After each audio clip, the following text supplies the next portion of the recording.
कहते हैं ना, बहुत सारे ऐसे चतुर होते हैं जो मौके की तलाश में रहते हैं। क्या चाइना को वो मौका मिल गया है? ताइवान स्ट्रेट में कौन सा खेल चल रहा है? क्या चाइना और अमेरिका की नेवी आमने सामने आ गई है? जानेंगे चाइना किस तरीके से आर्थिक तौर पर कमजोर होते हुए भी क्या फ्रंट खोल देगा। वहीं अमेरिका के विशेषज्ञ ने अमेरिका को चेताया है कि तुम्हें दोनों के साथ एक साथ लड़ना पड़ेगा। किन दोनों के साथ? तो वहीं अचानक से ब्रह्मोस की डिमांड भी बढ़ गई है। जानेंगे जियोपॉलिटिक्स में क्या कुछ चल रहा है। आइए जानते हैं इन खबरों को विस्तार से। स्क्रीन पर आपको एक आर्टिकल दिख रही है और ये आर्टिकल किसकी है? ये आर्टिकल है अल जजीरा की। अल जजीरा के इस आर्टिकल में क्या कहा जा रहा है?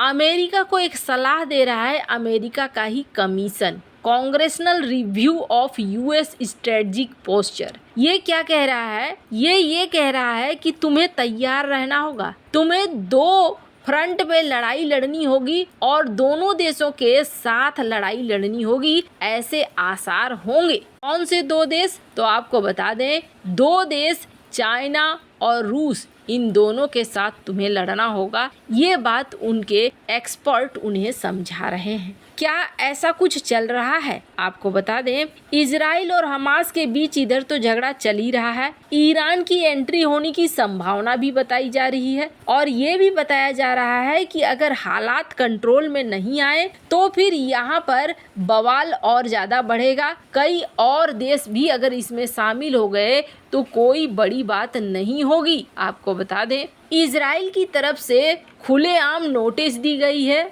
और कहा गया है कि 24 घंटे के अंदर गाजा को खाली कर दो। स्क्रीन पर आप आर्टिकल देख सकते हैं। अब ये जो चीज है, गाजा को खाली कर देना 24 घंटे के अंदर, ये संभव नहीं दिखता है। ये इसलिए भी संभव नहीं दिखता है क्योंकि बहुत बड़ी संख्या में लोग हैं। करीब कहा जा रहा है 1.1 मिलियन, यानी करीब 10 लाख से ऊपर के लोग हैं और इतनी जल्दी खाली करना संभव भी नहीं दिख रहा है। और ये सब कुछ देखते हुए ऐसा लग रहा है जैसे या तो ऑपरेशन को रोकना पड़ेगा इजराइल को, और या फिर इजराइल को भी कुछ चीजों का सामना करना पड़ सकता है।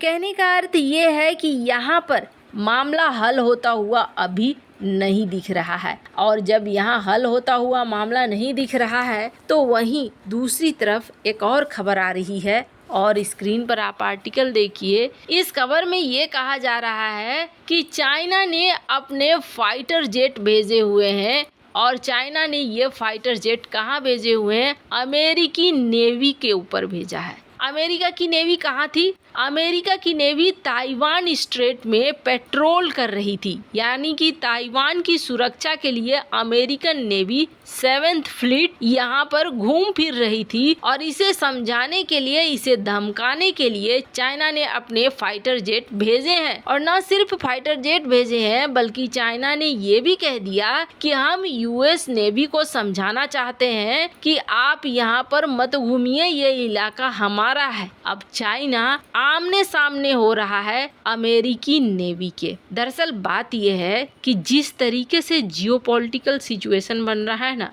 इस वक्त ताइवान के अंदर एक डर होगा और आपको बता दें कहीं ना कहीं एक हलचल भारत के अंदर भी होगी और ये लड़ाई कहीं आगे बढ़कर बड़े स्केल पर होती है तो अमेरिका उलझ जाएगा। यूक्रेन तो टेंशन में आ ही गया है। यूक्रेन को ये समझ में आ गया है कि अब तो इजराइल की तरफ मुड़ा अमेरिका, इजराइल को सपोर्ट करेगा और अगर इजराइल के साथ युद्ध बढ़ता है तो यूक्रेन को जो मिलने वाले हथियार थे वो सारे हथियार अभी इजराइल के पास चले जाएंगे। आपको बता दें इजराइल को पहले ही समर्थन मिलना शुरू हो चुका है। कहा जा रहा है इजराइल को यूरोप के कुछ देशों के द्वारा हथियार भेजे जाने के प्रस्ताव आ रहे हैं। हालांकि इजराइल ने अभी तक इसे स्वीकार किया है या नहीं ये तो अभी तक नहीं सुनने को मिला है, लेकिन हाँ ये चीजें जरूर दिख रही है कि यहाँ पर ये लड़ाई और ज़्यादा आगे बढ़ सकता है और इस लड़ाई का फायदा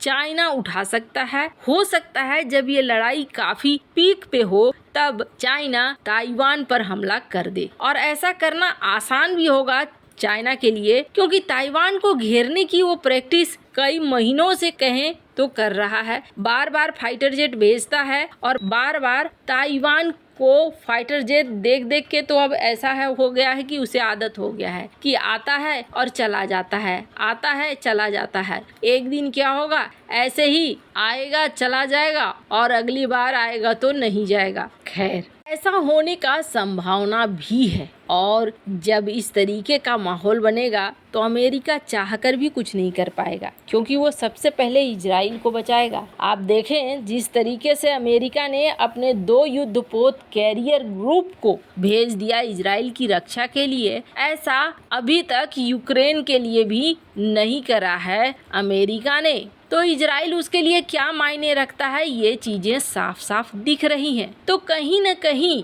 इस वक्त ये असर दक्षिण चीन सागर में भी है। दक्षिण चीन सागर में भी ये कहा जा रहा है कि देश अभी के मौजूदा हालात के अनुसार अपने आप को तैयार करना चाहते हैं और ऐसे में फिलीपींस कहा जा रहा है और भी बड़ा ऑर्डर देगा ब्रह्मोस मिसाइलों का। और ऐसा करने के पीछे वजह भी है। हाल फिलहाल में फिलीपींस और चाइना के बीच में टेंशन कई बार आगे बढ़ गए हैं। हमने देखा था किस तरीके से फिलीपींस के पानी पर हक जताने के लिए चाइना ने बलून्स के बॉल के बैरियर तैयार कर दिए थे। बाद में फिलीपींस ने उन्हें काट कर हटाया और जब काट कर हटाया तो चाइना ने कहा कि इसका परिणाम तुम्हें भुगतना होगा, हमें बार बार मत उकसाओ। चाइना की नेवी और फिलीपींस की नेवी आमने सामने आ जाती है। अब ऐसे में कहा जा रहा है कि फिलीपींस की तरफ से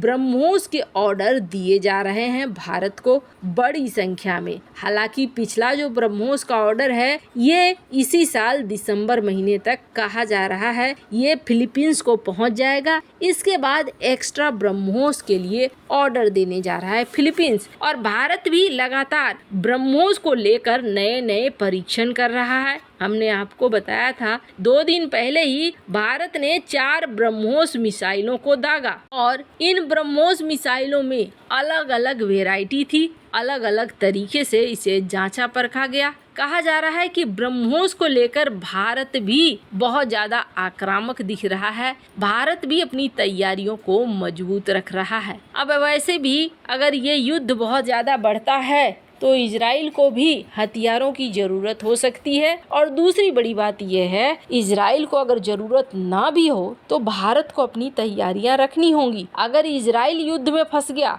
तो न तो इजराइल दे पाएगा हथियार और रूस तो पहले से ही युद्ध में फंसा हुआ ही है। ऐसे में भारत को तैयार रहना होगा। वैसे इन सब मामले में आपकी क्या राय है, कमेंट कर जरूर बताएं। जल्द मिलते हैं अगली वीडियो में नई खबर के साथ।